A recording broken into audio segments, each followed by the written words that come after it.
Hey guys, tonight we're stepping back in time, way back, to an era often romanticized in tales of chivalry and grand feasts. We're going to explore the stone giants that dominated the medieval landscape castles. You've seen them in movies, read about them in books, towering, majestic structures, symbols of power and romance. You picture brave knights, elegant ladies, and bustling courtyards filled with merriment. But tonight, we're going to peel back the layers of myth and discover the truly awful truth about what it was really like to live within those formidable walls. And let me tell you, if you were transported back there right now, with your modern sensibilities and your penchant for, say, daily showers, you probably wouldn't last a week. So, before you get comfortable, take a moment to like the video and subscribe, but only if you genuinely enjoy what I do here. And hey, let me know where you're listening from tonight, and what time it is for you. Now, dim the lights, maybe turn on a fan for that soft background hum, and let's ease into tonight's journey together. You stand before it, a colossal silhouette against the twilight sky, the castle. Its stone walls rise impossibly high, crenellated battlements like jagged teeth reaching for the heavens. You can almost hear the faint echo of trumpets, the clang of swords, the distant laughter of a royal court. This is the image that history, through the lens of popular culture, has etched into your mind a bastion of noble ideals, a stronghold of comfort and security in a dangerous world. You imagine roaring fires in vast halls, tables laden with roasted meats, minstrels playing lute melodies, and the soft rustle of silk as ladies-in-waiting glide through candle-lit corridors. You envision a life of relative ease for the nobility, protected from the harsh realities of the outside world. Perhaps a bit boring, but certainly grand. The sheer physicality of daily life was also a form of continuous hardship. Everything was done by hand, fetching water, splitting wood, grinding grain, tending to animals, repairing clothes. It was all manual labor. Even for the nobility, there was an expectation of physical prowess, whether in training for combat or managing their estates.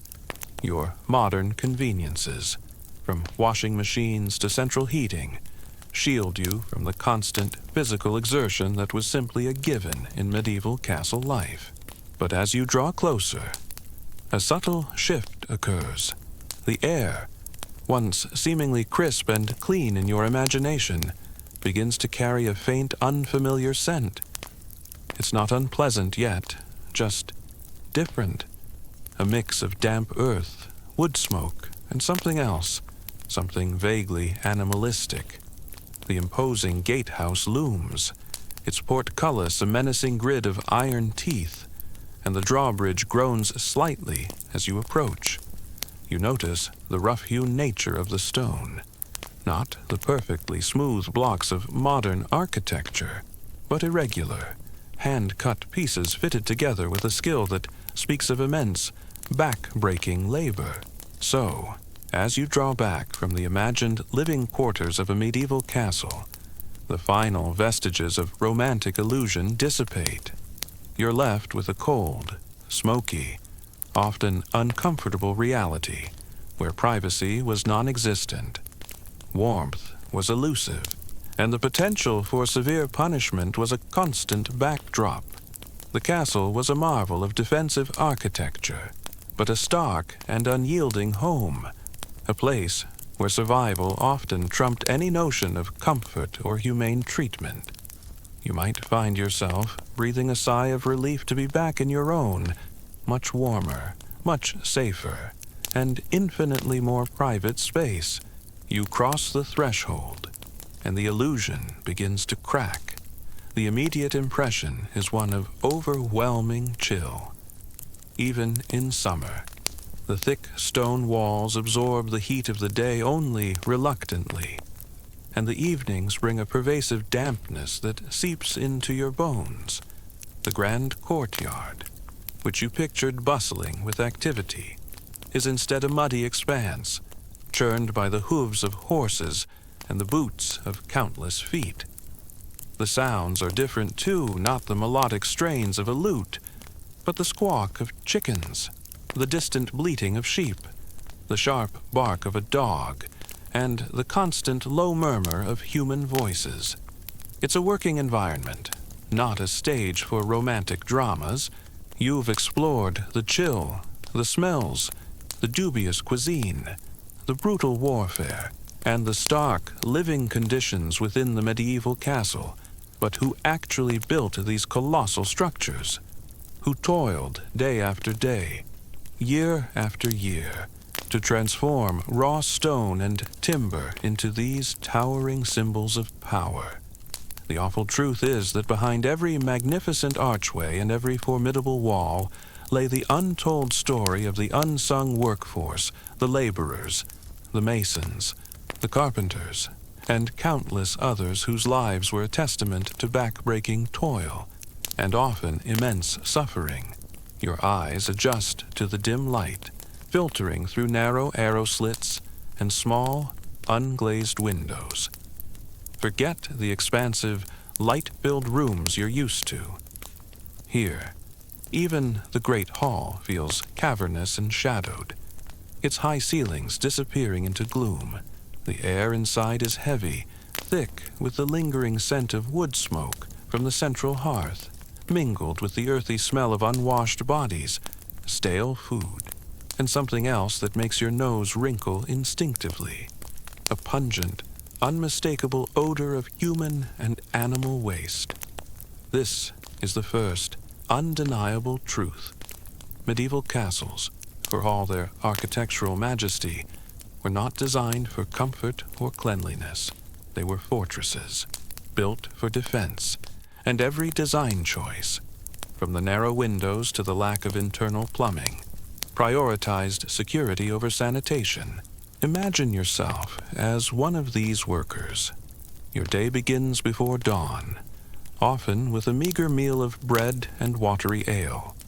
You're not wearing protective gear, perhaps a simple tunic, trousers, and sturdy shoes. If you're lucky, the air is cold, damp, and often filled with dust and the clang of metal on stone. Your hands are rough, calloused, and likely scarred from years of manual labor. This isn't a modern construction site with heavy machinery and safety regulations. This is raw, unadulterated physical effort, powered by human muscle and rudimentary tools. You might find yourself in a lord's private chamber, a space you imagined as luxurious and private. Instead, you discover a small, sparsely furnished room, perhaps with a simple wooden bed, a chest, and a stool. The walls are bare stone, sometimes whitewashed or hung with tapestries for insulation, but the cold still penetrates. Privacy, as you understand it, simply doesn't exist. Even the lord and lady would have had servants sleeping in their chambers, or just outside the door, ready to attend to their needs at any moment. The concept of a personal, secluded space was a luxury few could afford, and even fewer experienced. Your modern desire for solitude would be completely alien here. Imagine trying to get a good night's sleep with the constant creaks and groans of the ancient structure, the sounds of guards pacing outside, and perhaps the occasional squeak of a rat scurrying across the floor. It's a far cry from your memory foam mattress and blackout curtains. The sheer scale of castle construction was staggering. A large castle could take decades, even a century or more, to complete, spanning generations of workers. Consider the quarrymen first.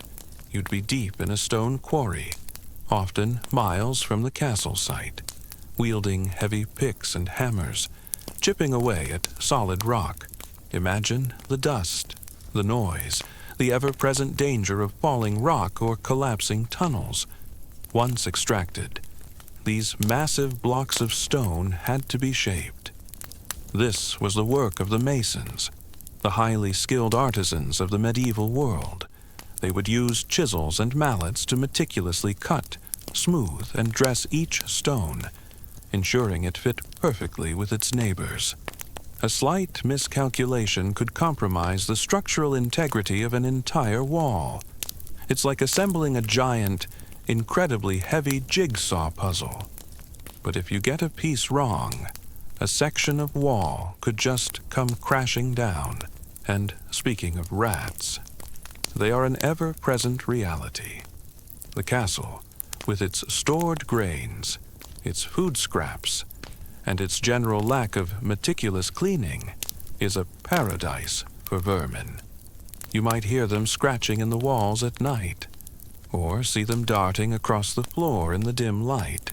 They aren't just a nuisance, they are carriers of disease, a constant, unseen threat in a world without antibiotics, or even a basic understanding of germ theory.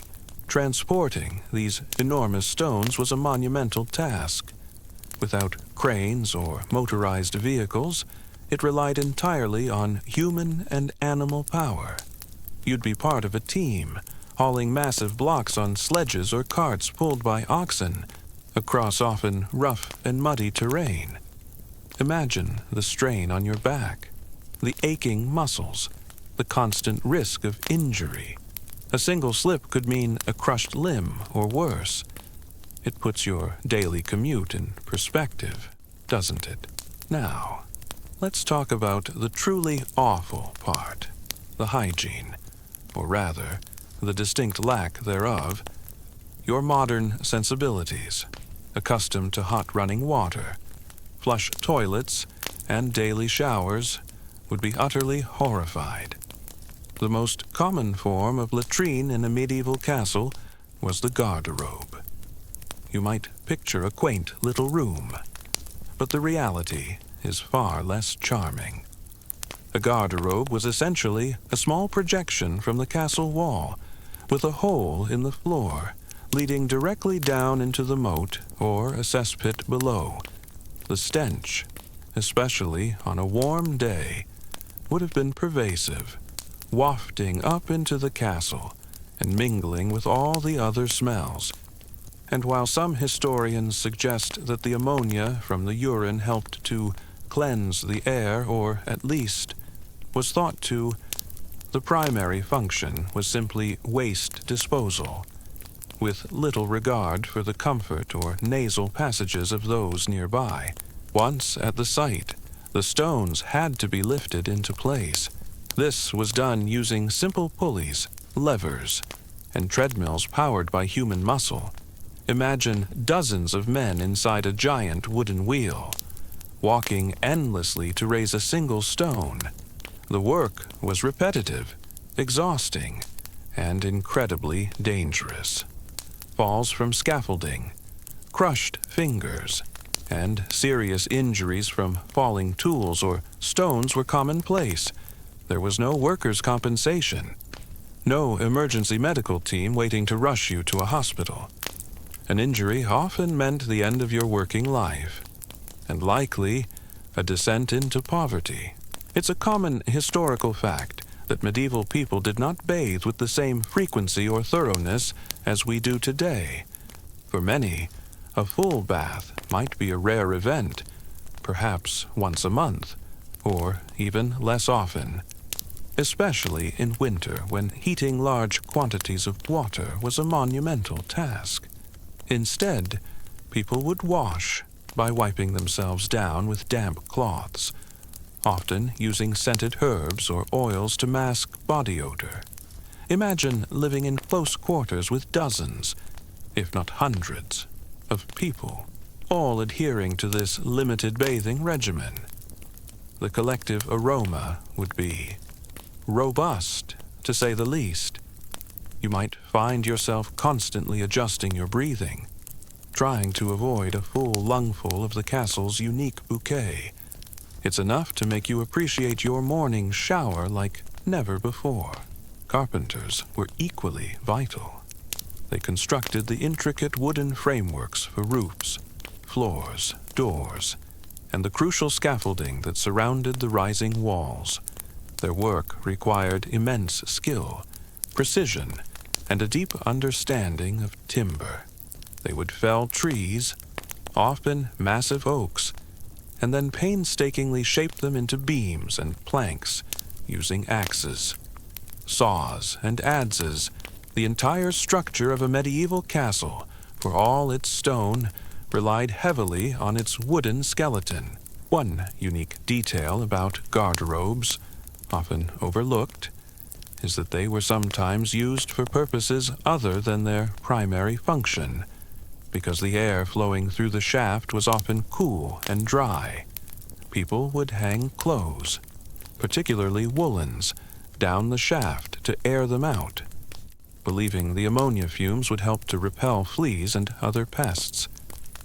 So, you might be relieving yourself, while just below you, someone's best tunic is getting a refreshing treatment. Talk about multi-purpose architecture. It's a little bit like your modern laundry room being directly above your toilet, but with significantly less ventilation. Then there were the legions of unskilled laborers. These were the muscle of the operation, performing the most arduous and least specialized tasks. They dug foundations, mixed mortar often made from lime, sand, and water, carried bricks and stones, fetched water, and cleared debris. Their work was unending and brutal, earning them meager wages and the lowest status on the site. You might find yourself knee-deep in mud, hauling buckets of water all day, or chipping away at rock with rudimentary tools until your hands bled. The academic debate still rages among historians about the true extent of medieval hygiene practices and their impact on health. While some argue that medieval people were far dirtier than we imagine, leading to widespread disease, others contend that they had their own methods of cleanliness, albeit different from ours, and that disease was more a product of poor nutrition, lack of medical knowledge, and crowded living conditions rather than just a total absence of hygiene. For instance, while full-body baths were rare, hand-washing before meals was a known practice, and the wealthy often used scented waters and clean linens. But even with these nuances, the general picture is one of a much less sanitary environment than anything you're accustomed to.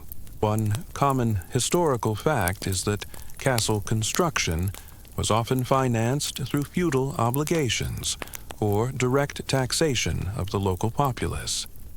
This meant that local peasants and serfs were frequently conscripted for labor, contributing their time and effort to the lord's project, often without direct payment, or with payment in kind rather than coin. So, many of these laborers weren't even volunteers. They were essentially forced conscripts, working under duress for a powerful lord. It adds another layer of grim reality to the romance of castle building. Food preparation was another area where the awful truth revealed itself. The castle kitchen, often a separate building or a heavily fortified section to prevent fires, would be a chaotic, smoky, and often unsanitary place. Open fires, rudimentary cooking utensils, and the constant battle against flies and rodents meant that food safety, as we know it, was non-existent. You'd be lucky if your meal wasn't crawling with something by the time it reached your plate. And the food itself, while sometimes plentiful for the nobility, was often monotonous, heavily spiced to mask spoilage, and lacking in fresh produce, especially during winter. Your taste buds, accustomed to a diverse and fresh diet, would stage a full-scale revolt. Imagine eating stew made from whatever meat was available. Perhaps a tough old boar with root vegetables, day in and day out. It makes your current "what's for dinner" dilemma seem rather luxurious. The living conditions for these workers were often abysmal. They might live in temporary shacks or huts erected near the construction site, exposed to the elements, with little sanitation and certainly no comfort. Their diets would be basic, mainly bread, pottage, and ale, just enough to sustain their physically demanding work. Disease, as you now know, was an ever-present threat in these crowded, unhygienic camps. Water was another precious commodity. While castles often had wells within their walls, the quality of the water could be questionable, easily contaminated by runoff or waste. Drinking water was often supplemented or even replaced by ale or weak wine, which were safer to consume due to the fermentation process killing off some bacteria. So, your morning coffee routine would be replaced by a mug of lukewarm, slightly alcoholic beverage. Cheers to that. I guess it's enough to make you wonder how anyone stayed hydrated without a constant headache. One unique detail about medieval construction that reveals the ingenuity of the time is the use of foot-log holes. These are small, square holes you can still see in the walls of many ancient castles, running in horizontal rows. They were created to hold the ends of horizontal wooden beams putt-logs that supported the scaffolding. Once the wall was completed to a certain height, the scaffolding would be dismantled and the putt-logs removed, leaving the holes behind. Builders often left these holes open, ready for future repairs or additions, rather than filling them in perfectly. It's a subtle reminder of the pragmatic, iterative nature of medieval building, where functionality often trumped perfect aesthetics. Daily life was a constant cycle of chores, many of them unpleasant. If you were a servant, your days would be filled with endless labor hauling water, chopping wood, tending fires, cleaning to the limited extent it was done, preparing food, and attending to the needs of the lord and lady. Even for the nobility, life wasn't all leisure.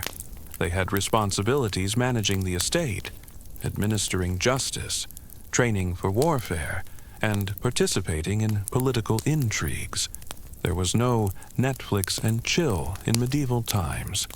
Your concept of a day off would be utterly foreign here. The academic debate continues about the exact compensation and social status of skilled masons and master builders in medieval society. While it's clear they were highly valued for their expertise, historians debate the extent of their independence, their financial rewards compared to other professions, and how much creative control they truly had versus simply executing the Lord's vision. Were they respected professionals with significant autonomy, or merely highly skilled laborers at the beck and call of the powerful? Regardless, their work was indispensable. The castle, for all its imposing strength, was also a place of constant anxiety. The threat of attack was ever present, and every aspect of life was geared towards defense. The thick walls, the narrow staircases, the murder holes above the entrance. These weren't just architectural features. They were grim reminders of a brutal world where survival depended on constant vigilance. You'd live with a low hum of tension, always aware that at any moment, the peaceful routine could be shattered by the sound of approaching armies. It's a bit like living in a permanent state of fight or flight. but without the modern conveniences of therapy or stress balls. Beyond the physical danger, there was also the constant pressure to meet deadlines set by the Lord, often with harsh penalties for failure. The work environment was hierarchical and unforgiving. Overseers would push laborers relentlessly, and any perceived laziness or insubordination could result in severe punishment. Imagine working a 12-hour day, 6 or even 7 days a week, with no weekends, no holidays, and no sick leave, all under the watchful eye of an often brutal supervisor. So, as you wander through the imagined stone corridors, the romantic veneer slowly peels away, revealing a reality that is cold, damp, smelly, and often uncomfortable. The grandeur you first envisioned is replaced by a stark appreciation for the sheer resilience of the people who called these places home. They lived lives that were physically demanding, often unhygienic by modern standards, and constantly overshadowed by the threat of violence and disease. It makes you wonder how they ever managed to relax. Maybe they just had lower standards for what counted as relaxing. A good night's sleep without a rat scurrying over your face might have been considered a luxury, even when the castle was finished.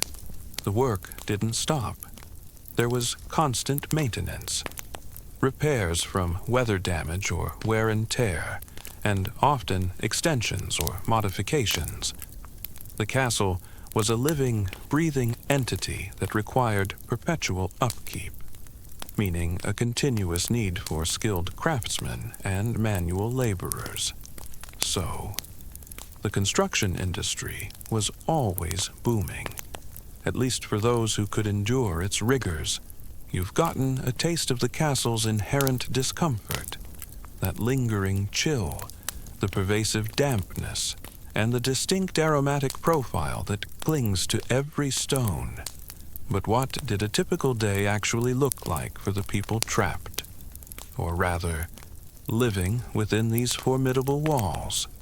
Forget your alarm clock, your morning coffee, and your leisurely stroll to the bathroom.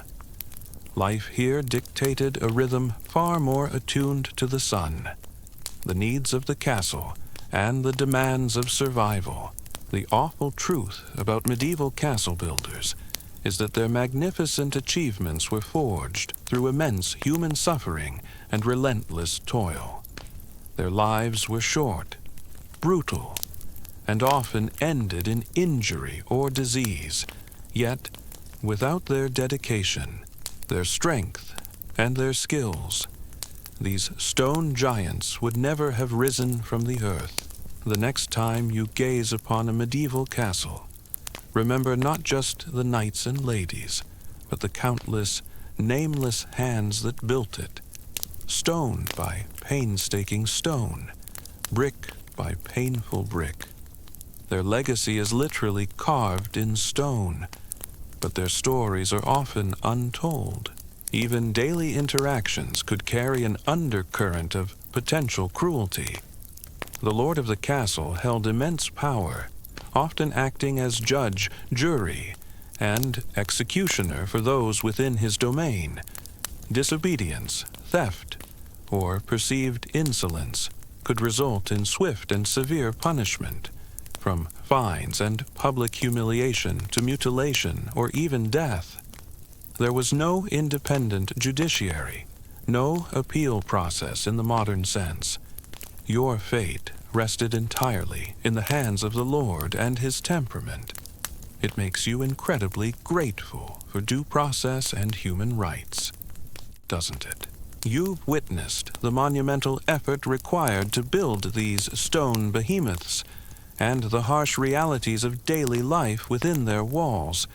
Now, let's turn our attention to the figure who stood at the apex of this medieval microcosm, the lord of the castle. Forget the purely heroic, benevolent figures of legend. The awful truth is that the Lord's domain was a complex web of power, politics, and often ruthless administration, where absolute authority frequently came at a steep human cost. As dawn breaks, or more accurately, as a sliver of weak light grudgingly penetrates the narrow window slits, you stir on a straw mattress that's likely lumpy and a haven for various tiny, unseen inhabitants. The air is frigid, and your breath plumes in the cold. There's no gentle waking up. Life here begins abruptly. If you're a servant, you're already on your feet, perhaps hauling buckets of water from the well, stoking fires in the great hall or kitchen, or sweeping out the constant accumulation of straw, dust, and general detritus. If you're a noble, a servant would be rousing you, perhaps helping you dress. But don't imagine a quiet, private moment to collect your thoughts. Personal space, as we discussed, is a modern invention. Imagine yourself as the Lord. Your days are not filled with endless feasting and jousting, though those might be occasional diversions. Instead, your life is a constant balancing act of responsibilities, threats, and opportunities. You are the ultimate authority within your domain, responsible for the welfare of your people, the defense of your lands, and the accumulation of your wealth. It's a bit like being the CEO, mayor, and head of the military, all rolled into one, but without a clear separation of powers or a board of directors to answer to. Your morning ablutions would be rudimentary at best. A quick splash of cold water to the face from a basin. If you're lucky, dental hygiene practically non-existent. You might rub your teeth with a rough cloth or chew on certain herbs to freshen your breath. But cavities and gum disease were rampant. Imagine the agony of a medieval toothache, with no painkillers stronger than a swig of ale or a prayer. It makes your twice-daily brushing routine feel like a spa treatment. And hair washing. It was a rare luxury. Instead, it was often braided or covered to keep it out of the way and to hopefully manage the inevitable infestations. Yes, fleas and lice were a constant companion for everyone, from the lowliest servant to the highest lord. It's truly humbling to realize that even royalty had to contend with itchy scalps. Your primary duty is the administration of justice. Every dispute, every crime, every petty quarrel among your tenants ultimately lands on your desk, or rather, at your feet in the great hall. You are the judge, arbitrating land disputes, punishing thieves, and ensuring order within your domain. This wasn't a dispassionate legal process. Your judgments were often swift, sometimes arbitrary, and always absolute. The punishments could be severe: fines, public shaming, mutilation, or even execution, depending on the severity of the crime and your personal disposition. Imagine having the power of life and death over hundreds, or even thousands of people. It's a weight that few modern individuals could comprehend, and it highlights the stark realities of medieval power. Getting dressed was a multi-layered affair, especially in the colder months. Wool and linen were the primary fabrics, heavy and often scratchy against the skin. These clothes weren't washed frequently, primarily due to the immense effort required to heat water and hand-wash bulky garments. Instead, clothes were aired out, brushed down, and mended until they fell apart. You'd likely wear the same outer garments for days, if not weeks, at a time. Inner tunics, made of linen, might be changed more regularly, as they absorbed sweat and grime. Think about your favorite t-shirt. Now imagine wearing it for a month straight without washing. You'd be a walking biohazard. Wouldn't you? This lack of frequent washing meant that the clothing itself harbored a thriving ecosystem of dirt, body odor, and, of course, those persistent little friends fleas. Feudal obligations are the bedrock of your power. Your wealth and military strength derive from the land and the people who work it. Your tenants owe you rents in money or goods, military service, and labor, often including forced service on your castle projects. As we discussed, managing these obligations, ensuring your peasants are productive enough to pay their dues, and collecting those dues is a constant administrative task. You dispatch reeves or bailiffs to oversee your lands, but ultimately, the buck stops with you. If the harvest fails, or if your peasants flee due to overtaxation, your own power diminishes. It's a very hands-on form of economics, with human lives as the primary currency. It's a common historical fact that medieval people, particularly the lower classes, often shared beds, not just with family members, but sometimes even with servants or guests. For warmth and camaraderie in drafty, cold homes and castles, it was less about intimacy and more about practical survival in a harsh environment.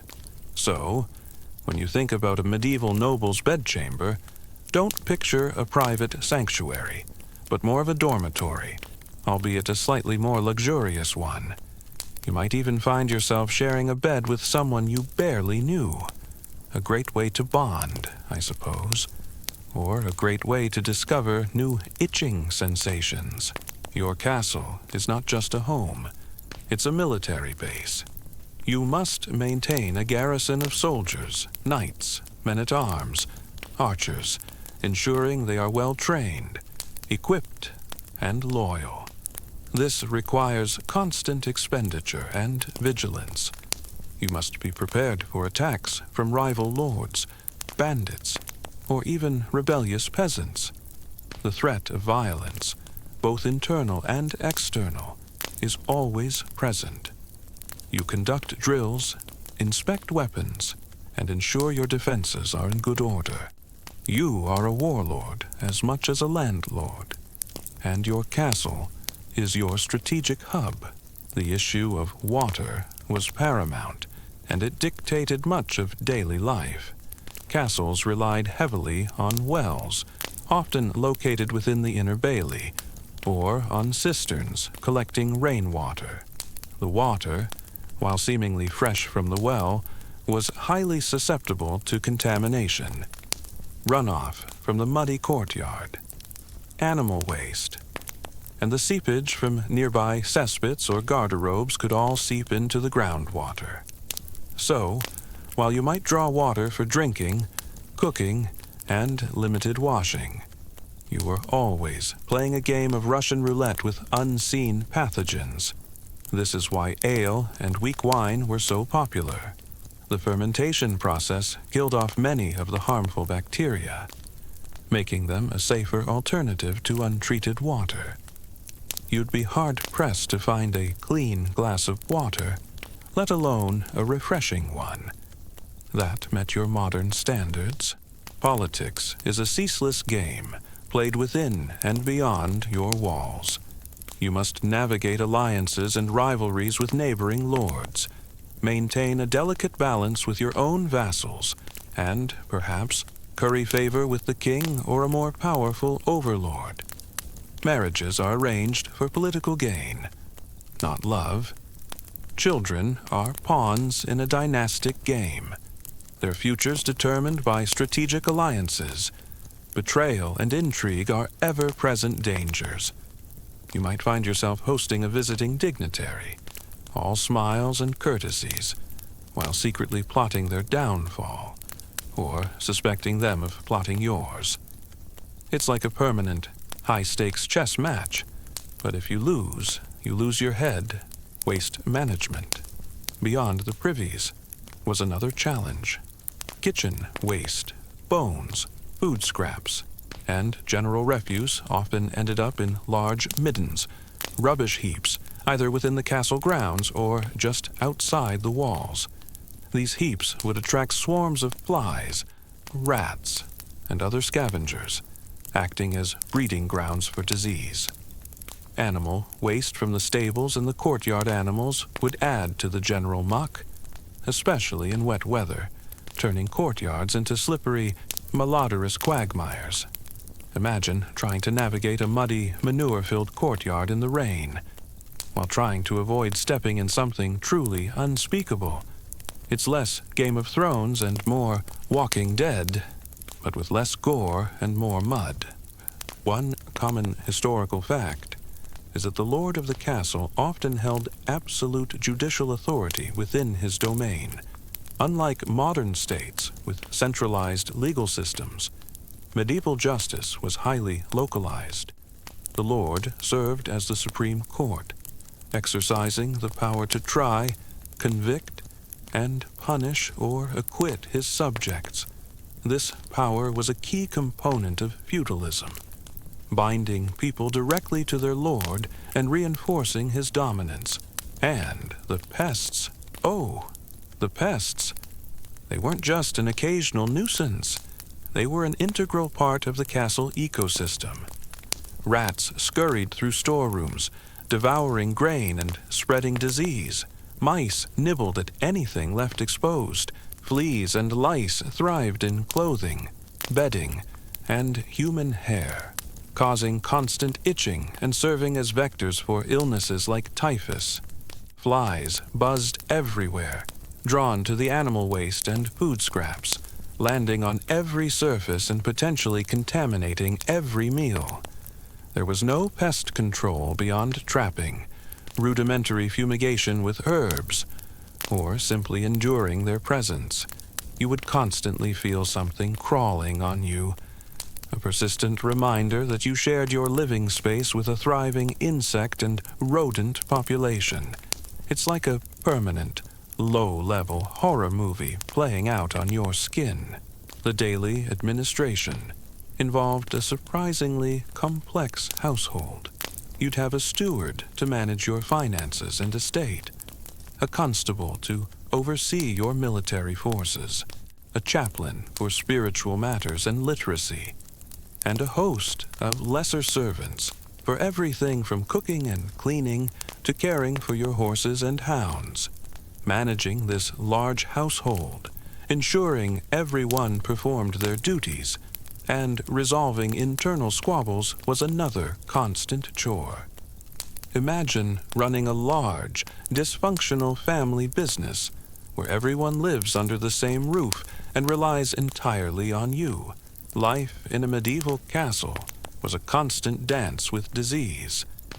The lack of proper sanitation, contaminated water, poor nutrition, crowded living conditions, and the omnipresence of pests created a perfect storm for the rapid spread of illness. Fevers, dysentery often called the flux, smallpox, measles, and a host of other infectious diseases were common and often fatal. A simple cut could lead to a deadly infection. As there was no understanding of antiseptics or antibiotics, dental problems, as mentioned, were excruciating and often resulted in painful extractions without anesthetic, or simply rotting teeth and chronic infections. Childbirth was incredibly dangerous for both mother and child. Your personal life, or what little there was of it, was intertwined with your public role. Your marriage was a political alliance. Your children were heirs, trained from a young age for their future roles. There was little room for personal preference or emotional indulgence. Every decision, every action, reflected on your power and your lineage. Medieval medicine, for all its intentions, was based on a mix of herbal remedies, superstition, and the ancient Greek theory of the four humors blood: phlegm, yellow bile, and black bile. Illness was often attributed to an imbalance of these humors, or to divine punishment, or even evil spirits. Treatments could range from beneficial herbal concoctions to utterly bizarre and ineffective practices like bloodletting or purging, which often weakened the patient further. Barber surgeons, who also cut hair, performed rudimentary operations, often amputations, with crude tools and no understanding of germ transmission. So, if you got seriously ill, your chances of recovery were slim, and your medical care would be an experience in itself. You might wish you'd just stayed home and eaten your greens. One unique detail about the Lord's daily routine that often gets overlooked is the sheer amount of time dedicated to hunting. This wasn't just a sport. It was a vital part of a noble's life. Hunting provided meat for the table, served as military training, honing skills in horsemanship, archery, and tracking, and was a crucial social activity for networking and displaying wealth. Owning extensive hunting grounds was a mark of status, and the rules governing hunting were strict, with harsh penalties for poaching. So, your leisure time might involve hours spent on horseback, chasing down a boar through dense forests, which is a far cry from binge-watching your favorite show.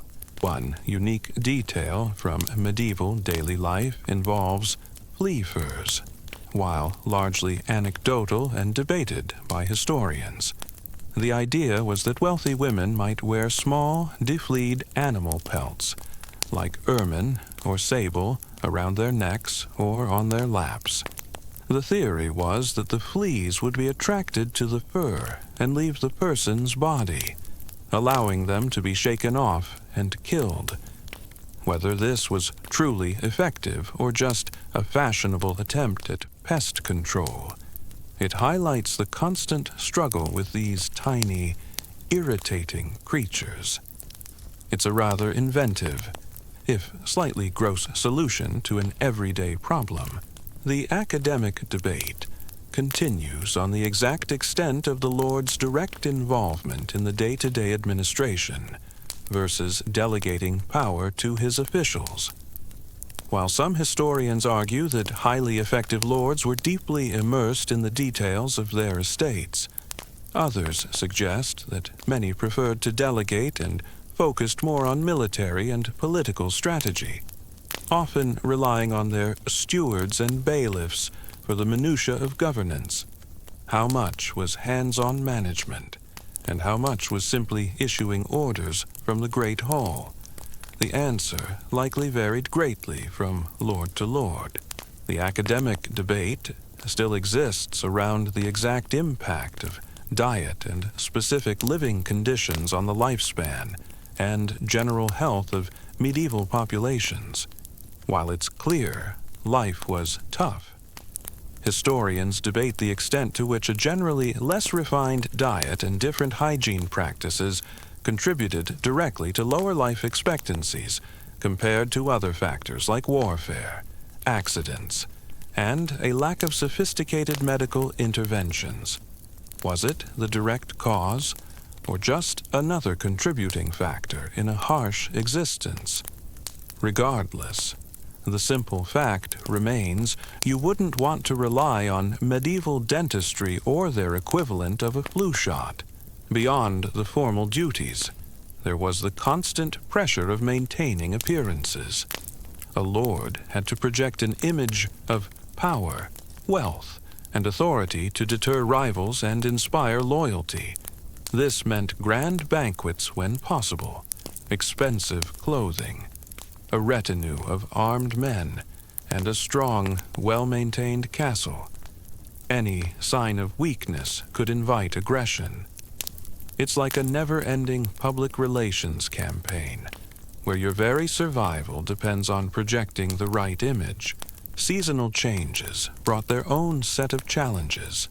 Winter meant biting cold, endless dampness, and a desperate struggle to keep warm, with drafts seeping through every crack and limited firewood.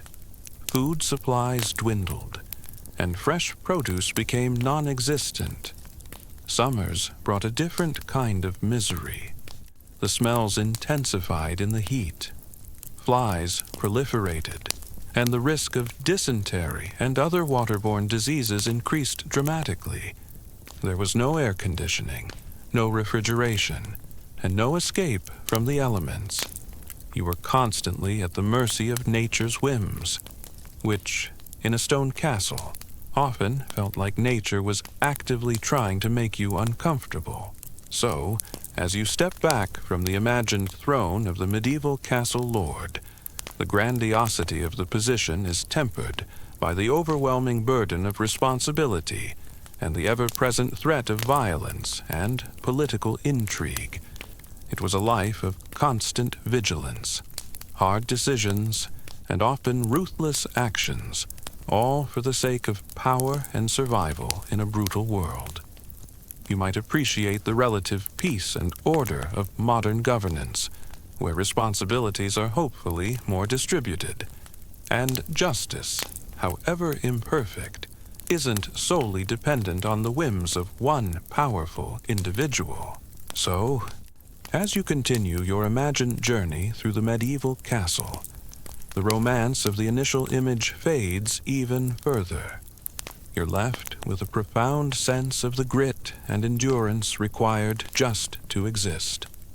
Daily life wasn't about grand adventures or courtly love.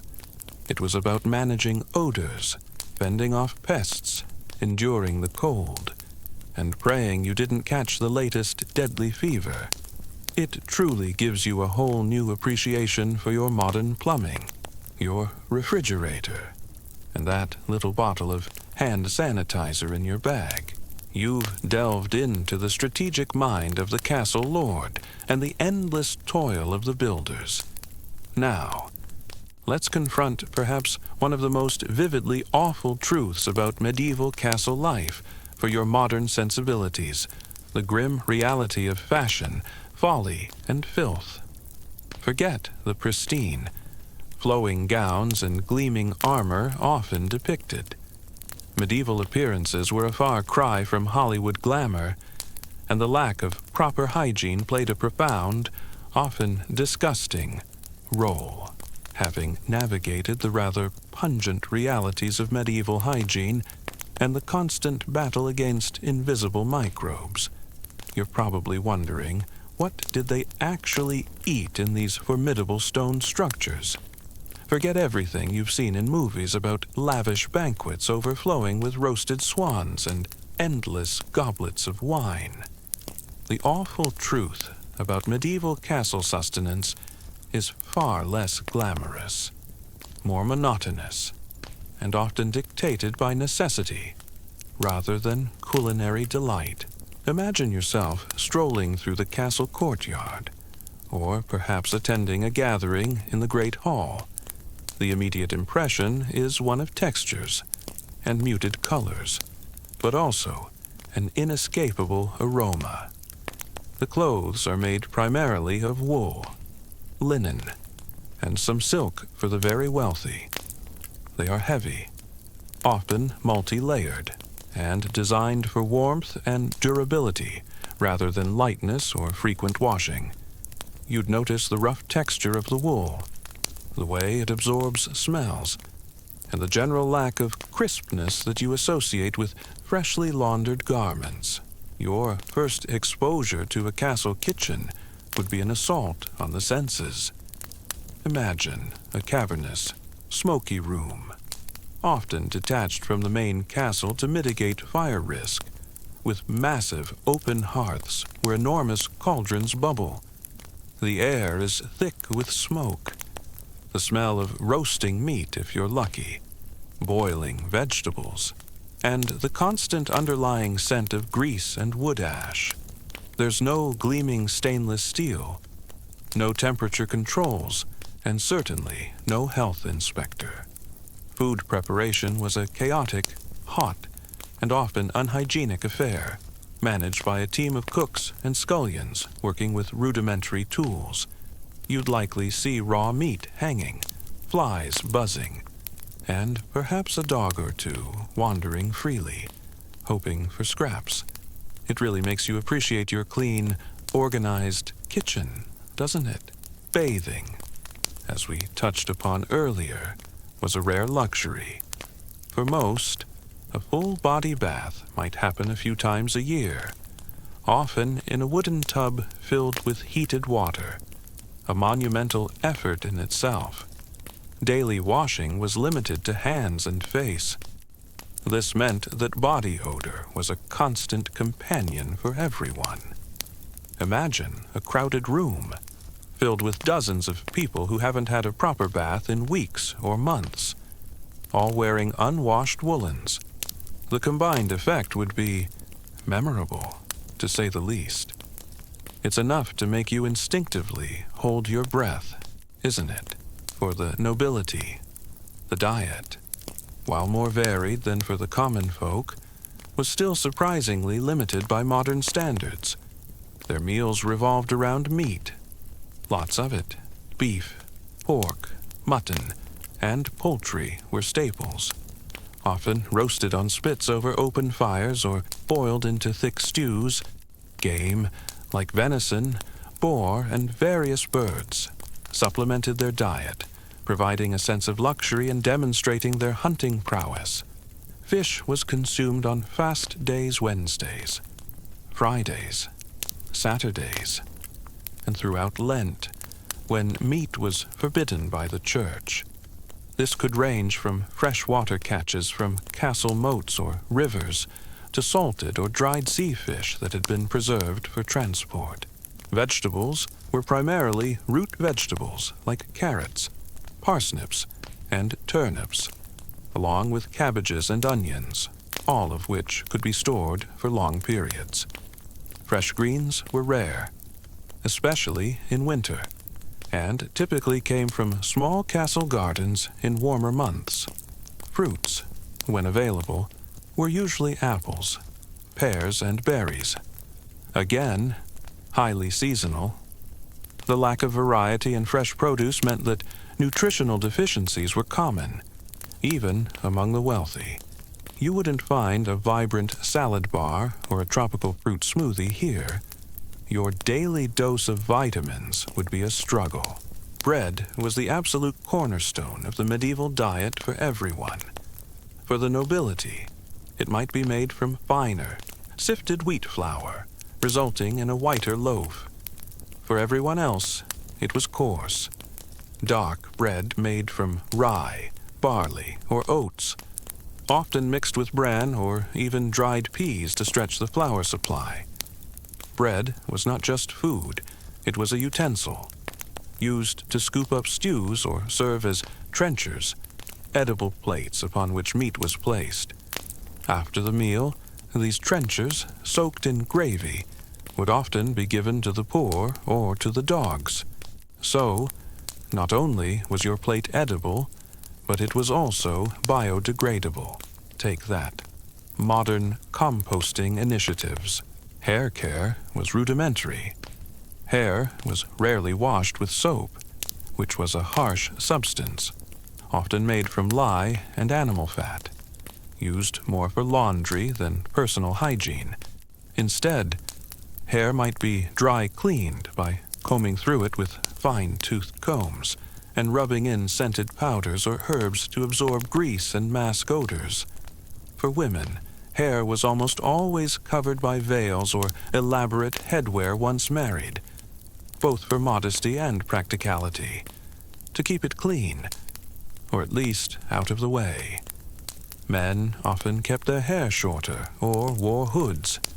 Imagine trying to style your hair when it hasn't seen shampoo in months. You'd be reaching for that dry shampoo in desperation. Now, about those lavish banquets, while they certainly happened, they were rare occurrences, usually tied to specific feasts, holidays, or significant events like weddings or diplomatic visits. These were not daily affairs. A typical meal for a noble family would be far simpler, though still substantial. 2 main meals a day were common, dinner around midday, and supper in the late afternoon or early evening. The food would be hearty, designed to provide energy for a physically demanding life. But it wouldn't be the endless, diverse spread you imagine. Teeth were a particular area of neglect. Without modern dentistry, sugar, and regular brushing, medieval teeth were often in terrible condition. Cavities, infections, and tooth loss were rampant. Foul breath was simply a fact of life, often masked ineffectively by chewing on mint or other strong-smelling herbs. You wouldn't find anyone flashing a Hollywood smile here. It makes you wince just thinking about it. One of the most significant awful truths about medieval food was the constant battle against spoilage. Without refrigeration, preservation methods were crude but vital. Meat was heavily salted, smoked, or dried. Fish was salted or pickled. Vegetables were root-cellared. But despite these efforts, food would spoil, often quite quickly. This is where the heavy use of spices came into play. While spices like pepper, cinnamon, cloves, and nutmeg were incredibly expensive and status symbols, they also served a practical purpose, masking the taste of meat that was on the verge of turning, or already a little bit off. You wouldn't just be adding flavor, you'd be hiding potential unpleasantness. Imagine taking a bite of something that tastes faintly like a gym sock, then realizing the spices are barely covering it up. It makes you grateful for your expiration dates, doesn't it? Clothing fashion, particularly for the wealthy, was designed to display status. Elaborate sleeves, long trains, rich fabrics like silk and velvet when available, and vibrant dyes which were incredibly expensive all signaled wealth and importance. But beneath the surface, the practical realities remained. Layers were essential for warmth. Clothes were often laced or buttoned, making them difficult to put on and take off without assistance, further discouraging frequent changes or washing. The concept of balanced nutrition was completely unknown. Meals tended to be high in protein and carbohydrates, but often lacking in essential vitamins. This led to widespread issues like scurvy due to lack of vitamin C, found in fresh fruits and vegetables, rickets due to lack of vitamin D, and various other deficiencies that weakened people and made them more susceptible to disease. The idea of eating your 5 a day would have been utterly baffling. One common historical fact is that sumptuary laws were often enforced in medieval society. These laws dictated what kind of clothing, fabrics, and even colors people of different social classes were allowed to wear. This wasn't just about fashion. It was about maintaining social order and visibly reinforcing the hierarchy. A peasant couldn't simply decide to wear fine silk or vibrant purple, a color often reserved for royalty, without facing severe penalties. It's like a medieval dress code, but with legal repercussions for breaking it, for the vast majority of people living within or around the castle. The soldiers, the servants, the craftsmen. Their diet was even more monotonous and basic. It would consist mainly of coarse bread, pottage, a thick stew made from grains, peas, beans, and whatever vegetables were available, and perhaps a small amount of salted meat or cheese. Fresh meat was a luxury, often reserved for holidays or special occasions. Their caloric intake was often just enough to sustain their strenuous labor, and hunger was a familiar companion. You wouldn't be picking and choosing. You'd be eating whatever was put in front of you, with gratitude. The concept of beauty was also different. While cleanliness certainly wasn't the top priority, A pale complexion was often desired, as it indicated that you didn't work outdoors like a peasant. Women might use rudimentary cosmetics, often made from plant extracts or minerals, to whiten their skin or redden their lips and cheeks, though these could sometimes be harmful. Imagine putting lead-based makeup on your face. It's a beauty routine that would definitely get you a few concerned looks today. Water, as mentioned earlier, was often unsafe. Therefore, ale and weak wine were the preferred beverages for everyone, including children. They were safer to drink than water and provided some calories. For the wealthy, imported wines were a sign of status. For the common folk, ale was brewed locally, often in the castle itself, and consumed in large quantities throughout the day. Imagine starting your day with a pint of weak beer instead of coffee or water. It certainly changes the dynamic of your morning commute, or in this case, your morning chores. One unique detail about medieval fashion, particularly during the late medieval period, was the rise of houppelande, voluminous, flowing outer garments with incredibly long, often exaggerated sleeves that could almost touch the ground. While visually impressive and a clear display of wealth, as they required vast amounts of expensive fabric, they were utterly impractical. Imagine trying to eat or work with sleeves constantly getting in the way, or trailing through the muddy, waste-filled castle grounds. It's a prime example of fashion triumphing over function, even when practicality was crucial for survival. It makes you wonder how they ever managed to keep them clean, or even just avoid tripping. One particularly unique detail about medieval food that often surprises modern sensibilities is the inclusion of subtleties at grand feasts. These weren't just decorative centerpieces.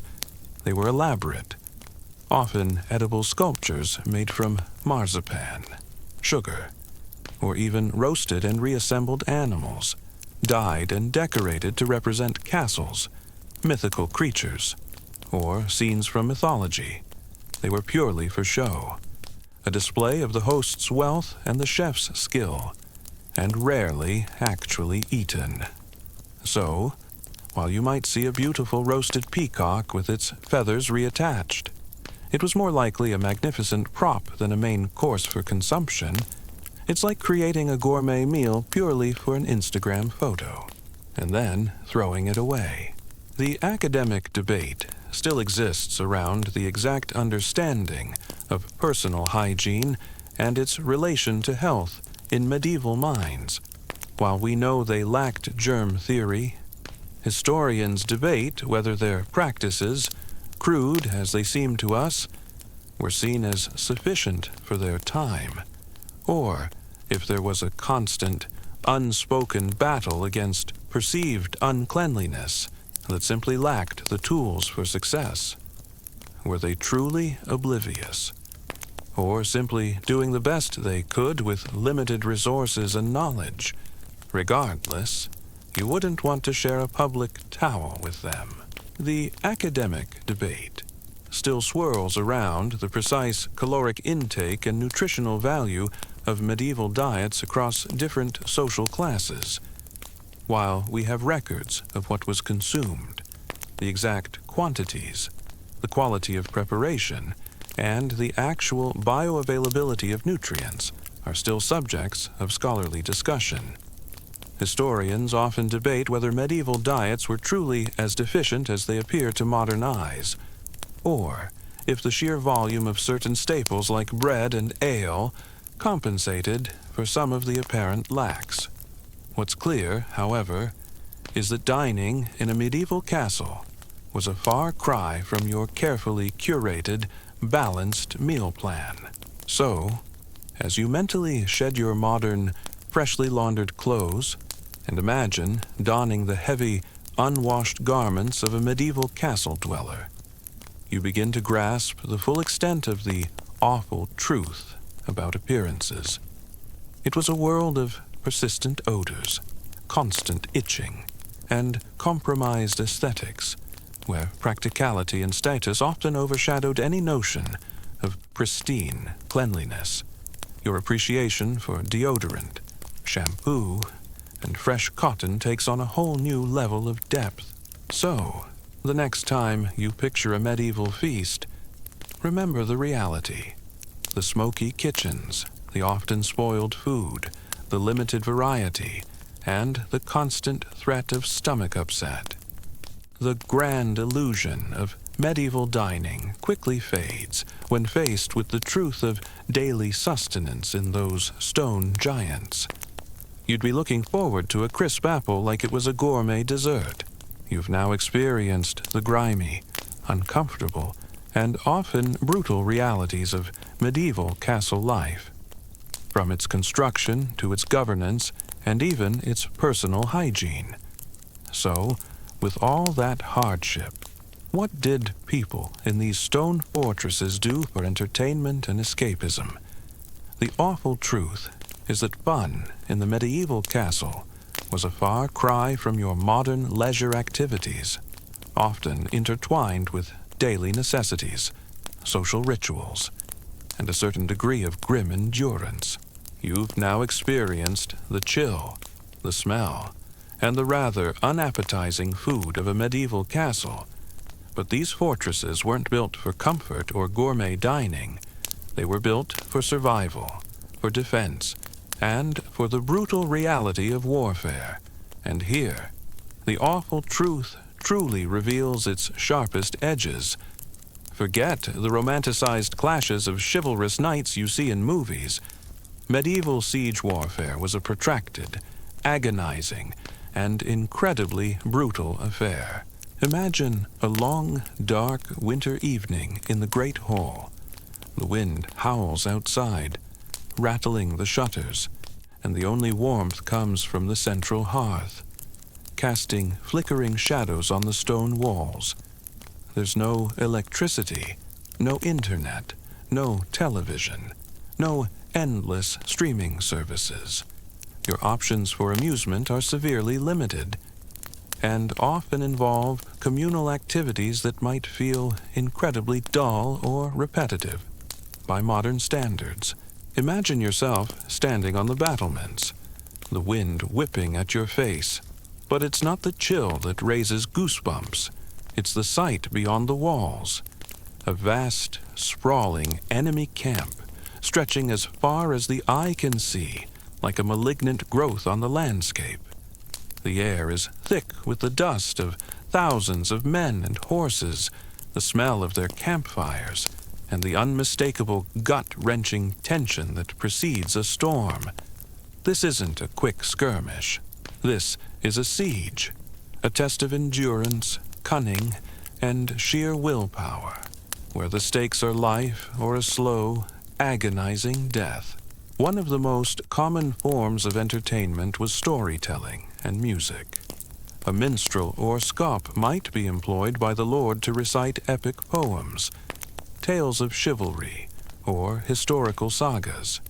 These would be long, often hours-long oral performances, accompanied by a lute, harp, or pipes.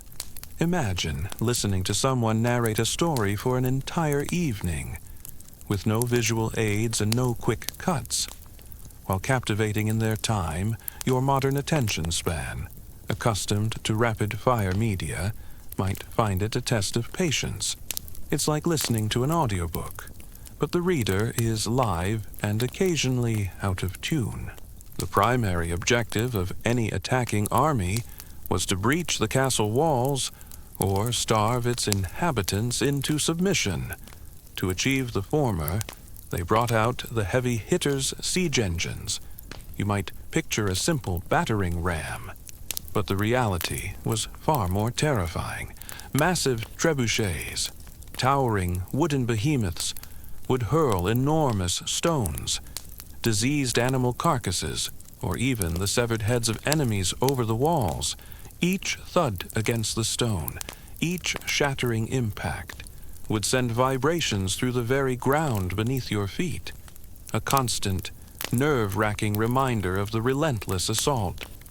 Imagine the psychological toll of listening to those massive stones raining down, knowing each one could be the one to finally crack the defenses.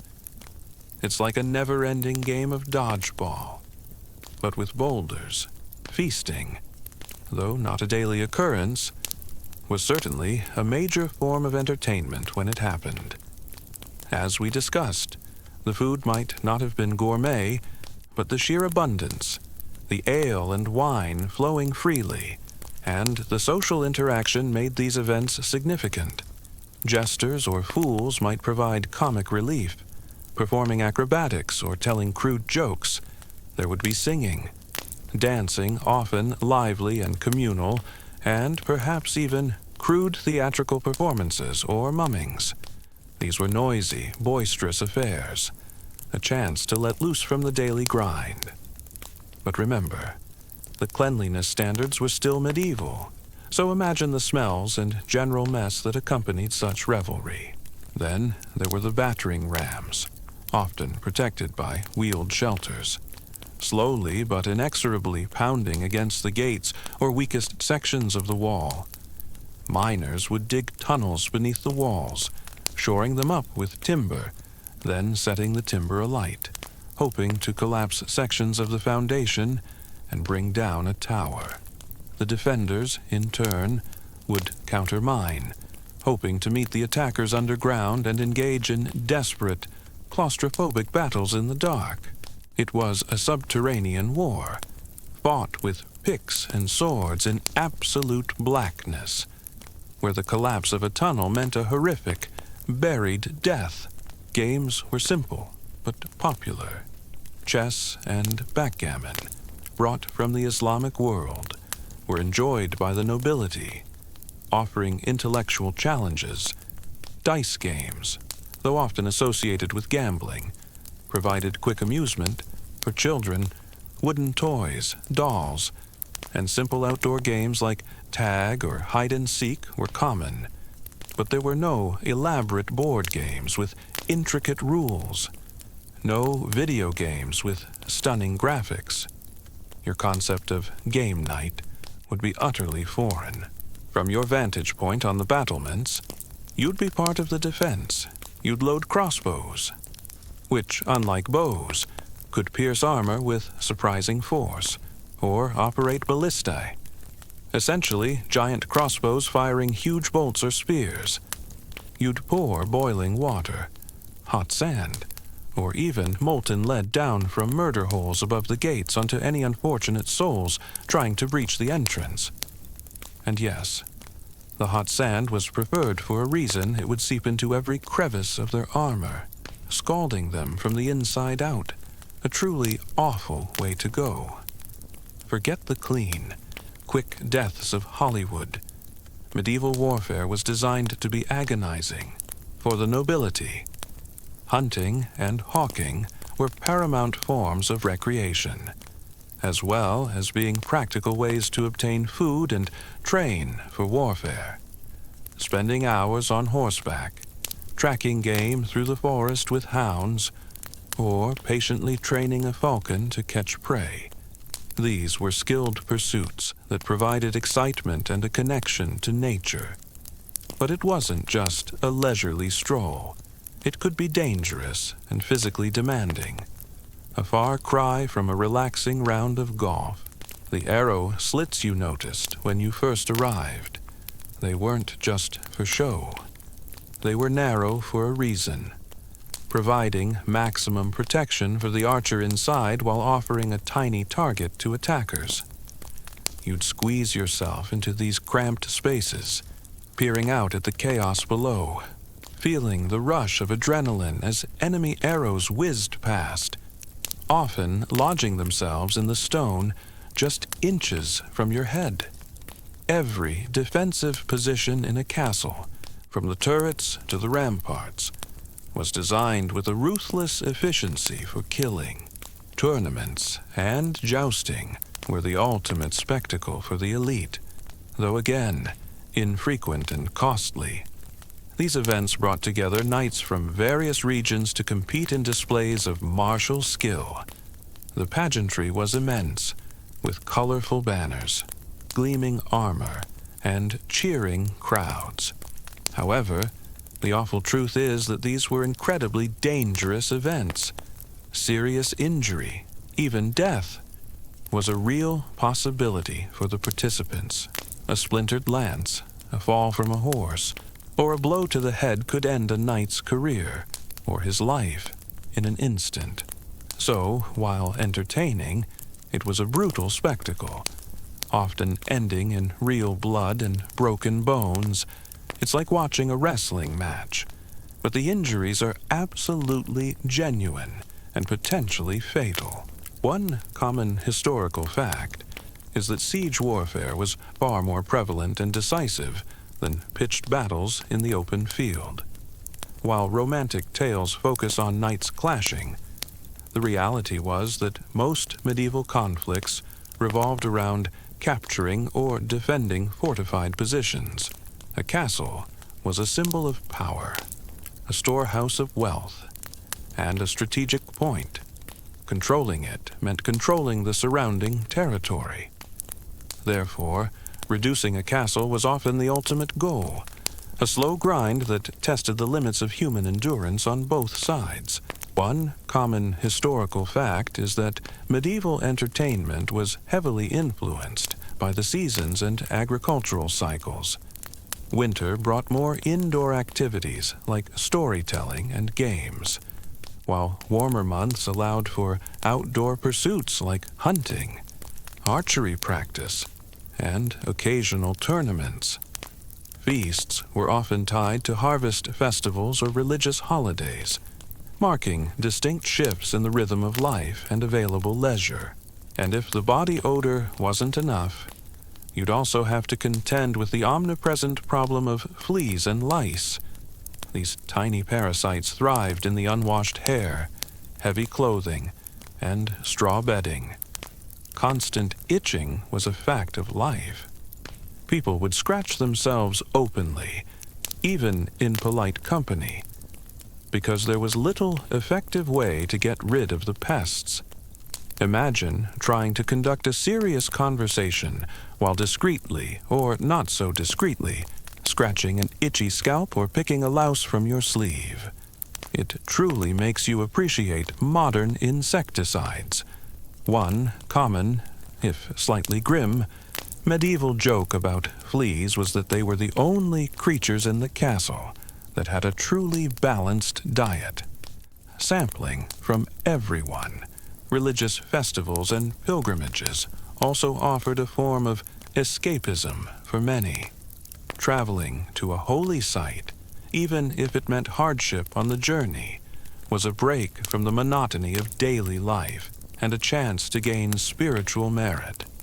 These journeys would involve meeting new people, seeing different places, and experiencing a sense of adventure, however brief.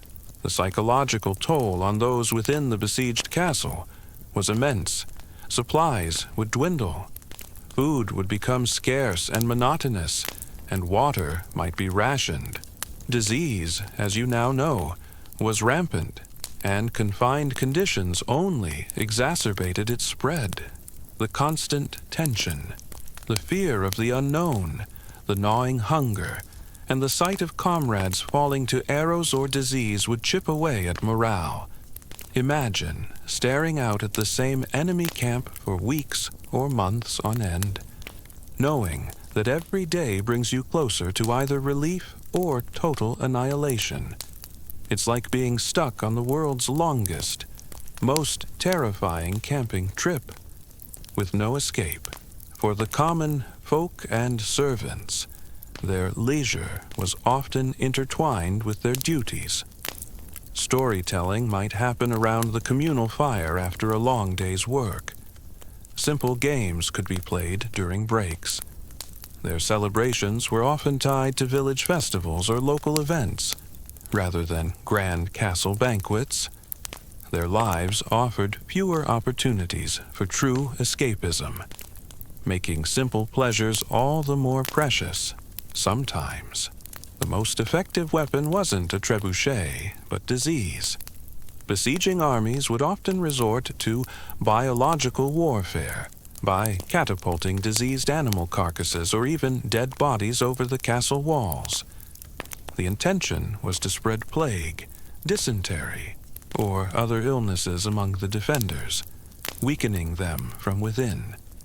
So, you might be fending off a physical assault while simultaneously battling an unseen microscopic enemy that could decimate your ranks far more effectively than any sword.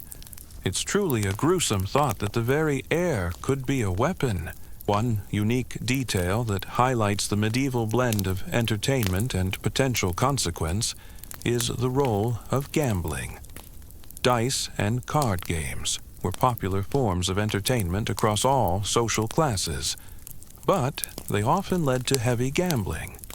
Lords could lose significant sums, and soldiers or servants could gamble away their meager wages or even their possessions. It was a common source of conflict and debt within the castle walls, a quick thrill that often came with a heavy price. It's like playing poker, but with much higher stakes and no clear regulations. One unique detail about medieval siegecraft that highlights its ingenuity and brutality is the concept of a siege tower. These massive, movable wooden towers, often taller than the castle walls, would be painstakingly constructed on site. Once completed, they would be wheeled to the castle wall, allowing attackers to scale directly onto the battlements, bypassing the gate and the initial defenses. Imagine the sheer terror of seeing such a colossal structure, bristling with armed men, slowly rolling towards your last line of defense. It's like a giant, wooden, very angry monster coming to pay a visit. The academic debate still exists around the precise nature of medieval humor and what truly constituted funny to people of the era.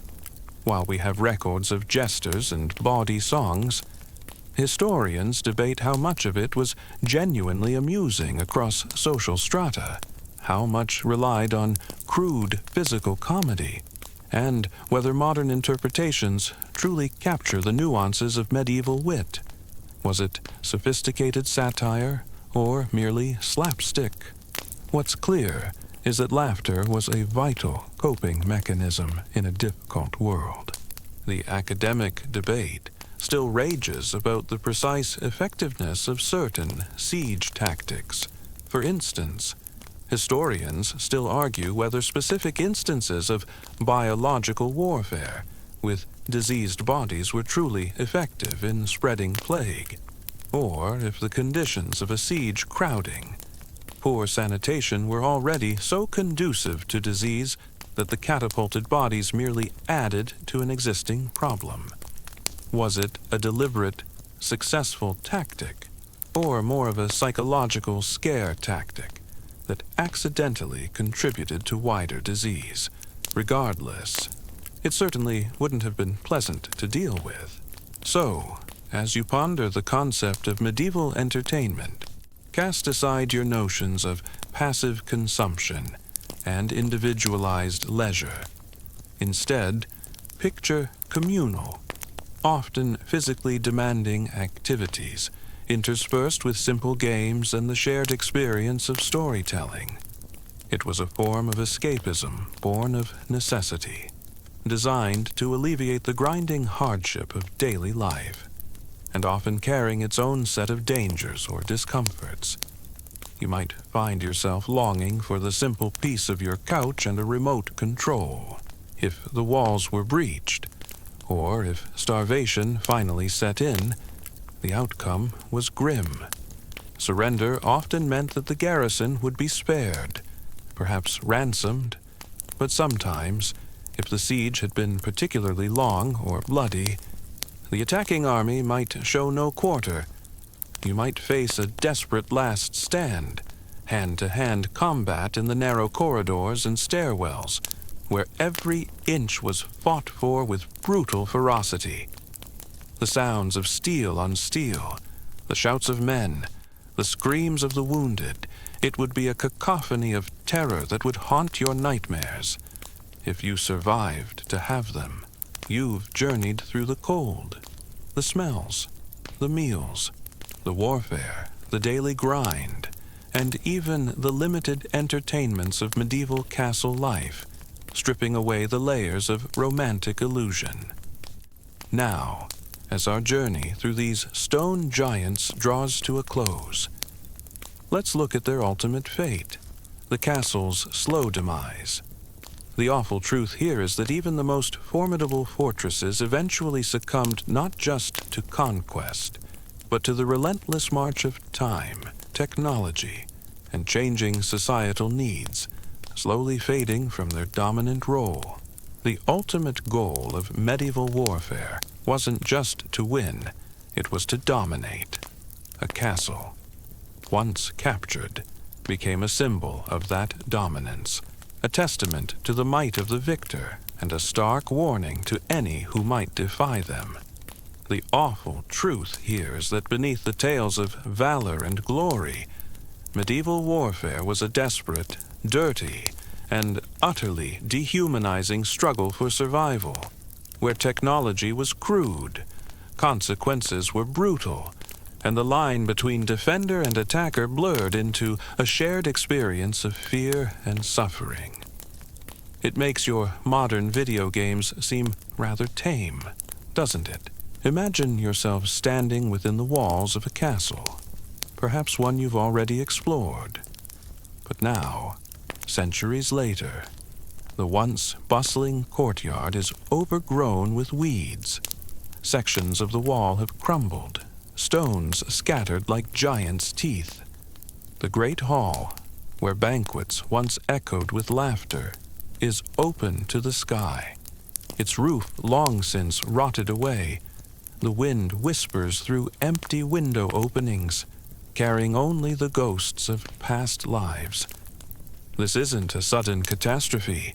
It's the quiet, inexorable process of obsolescence and decay. You've faced the stench of the garderobes, the dubious delights of medieval dining, and the visceral terror of siege warfare. Now, let's peel back the curtain on something you might still cling to as a vestige of comfort, the living spaces within a medieval castle. Forget the cozy, well-appointed rooms of your imagination. The awful truth is that comforts were few, and cruelties, both intentional and environmental, were many. The primary reason for the castle's decline was the advancement of military technology. As cannons and gunpowder artillery became more powerful and widespread in the late medieval and early modern periods, the thick stone walls that had once offered impregnable defense became increasingly vulnerable. A well-placed cannonball could shatter masonry, creating breaches that no medieval trebuchet could achieve. Sieges, while still protracted, became more destructive and less about starving out the defenders and more about battering down the walls. Imagine a cannonball smashing into the very stone you previously considered impenetrable. It's like watching a superhero's powers suddenly become useless, stepping into what might be considered a lord's or lady's private chamber. You'd immediately notice the starkness. These weren't the luxurious, carpeted boudoirs of historical dramas. Walls were typically bare stone, sometimes plastered and whitewashed, or covered with tapestries. These tapestries weren't just decorative. They served a crucial function in insulation.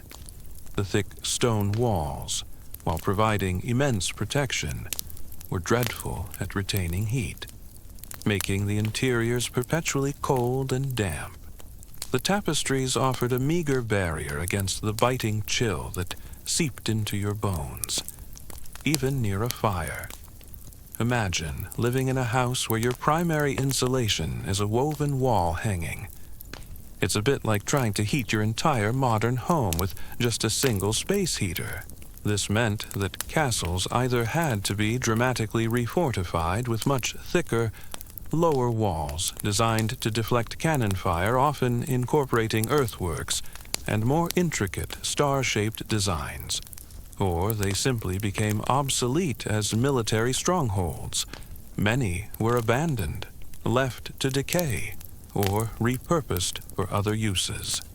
The cost of upgrading an old medieval castle to withstand gunpowder artillery was often prohibitive, making it more practical to build entirely new, more modern fortifications. Heating was rudimentary at best. The great hall might have a massive central hearth, with smoke escaping through a hole in the roof, or later, through a rudimentary chimney. Private chambers, if they had a fireplace at all, would have small, inefficient ones.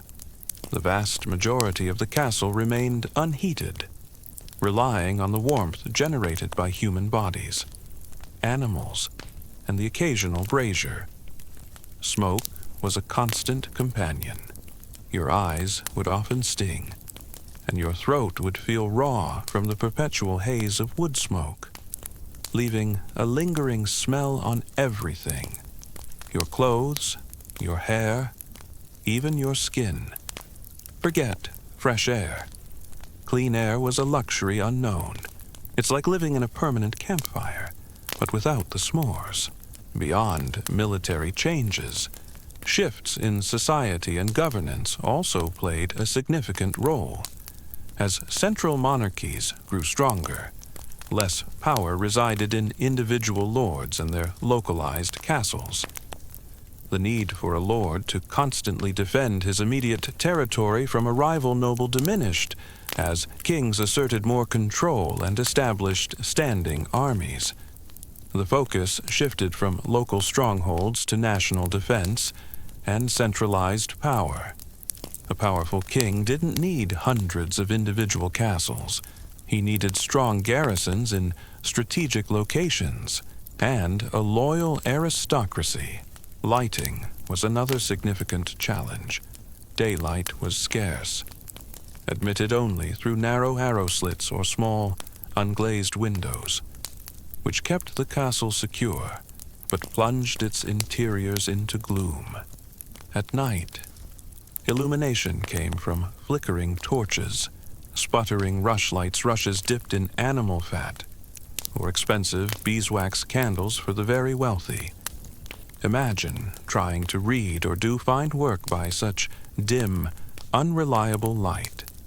The shadows would dance and stretch, turning familiar objects into ominous shapes. It makes your modern LED bulbs feel like a technological miracle, doesn't it?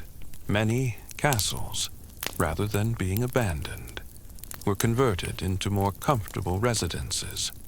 As the threat of constant warfare lessened, nobility began to prioritize comfort and grandeur over sheer defensibility. Arrow slits were widened into large windows, battlements were replaced by more decorative elements, and interiors were refurbished to reflect new standards of living. The castle slowly transformed from a harsh fortress into a stately home, though often still retaining its imposing medieval shell. Imagine adding a jacuzzi and a walk-in closet to a bomb shelter. It changes its purpose entirely. Privacy, as you know it, simply didn't exist. Even high-ranking nobles would often sleep in their chambers with several servants present, or just outside the door. These servants were ready to assist at any moment, day or night. There were no private bathrooms, no personal spaces to retreat to. Imagine trying to have a deep conversation, or simply some quiet time with others constantly within earshot. Your concept of personal boundaries would be completely alien in this environment. It's a bit like living in a permanent, very crowded open-plan office, but without the headphones. One common historical fact about the castle's decline is that many were deliberately slighted or dismantled by victorious armies or governments to prevent them from being used as rebel strongholds in the future. This was a common practice, particularly during and after the English Civil War, where hundreds of castles and fortifications were systematically rendered indefensible. It was a clear message. The age of the independent castle lord was over, and central authority reigned supreme. Now, let's talk about the more direct cruelties.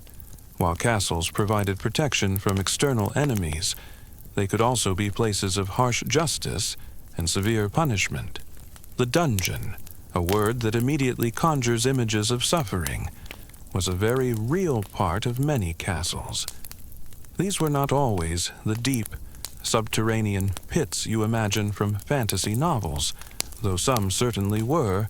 Often, they were simply dark, airless cells, perhaps in a tower or beneath the gatehouse, designed to hold prisoners in miserable conditions. Imagine being confined to a space with no light, little food, and the constant chill of stone. The psychological toll alone would be immense. The cost of maintaining a large medieval castle, even without the threat of war, was immense. The sheer expense of repairs, heating, and staffing a vast stone structure often led to financial ruin for many noble families. As sources of income changed and the feudal system slowly eroded, many lords simply couldn't afford their ancestral homes. This meant neglect, and eventually, decay, torture. While perhaps not as widespread or systematic as often depicted in popular culture, was certainly practiced. It was used to extract confessions, punish criminals, or break the will of political prisoners. Instruments of torture, while varied, were designed to inflict pain and suffering without necessarily causing immediate death. The very existence of such practices, even if infrequent, speaks to a different understanding of human dignity and justice than we hold today. The threat, even if unspoken, hung heavy in the air. One unique detail about the demise of castles, particularly in later centuries, is their transformation into romantic ruins. With the rise of the Romantic movement in the 18th and 19th centuries, the crumbling remains of medieval castles became symbols of a bygone era, inspiring poets, painters, and writers. People no longer saw them as grim fortresses, but as picturesque testaments to history and a source of evocative beauty. Estate owners would even deliberately maintain them as ruins, sometimes adding folly structures to enhance their aesthetic appeal. So, the very decay that marked their demise ironically gave them a new lease on life as objects of beauty and contemplation. It's like a building becoming more popular after it's been condemned. One common historical fact is that castles were rarely cozy in the modern sense. They were primarily military strongholds, and every design choice prioritized defense over comfort. The thick walls, narrow windows, and strategic layout were about repelling invaders, not providing a pleasant living environment. Any comforts that did exist were a secondary consideration, added where possible, without compromising security.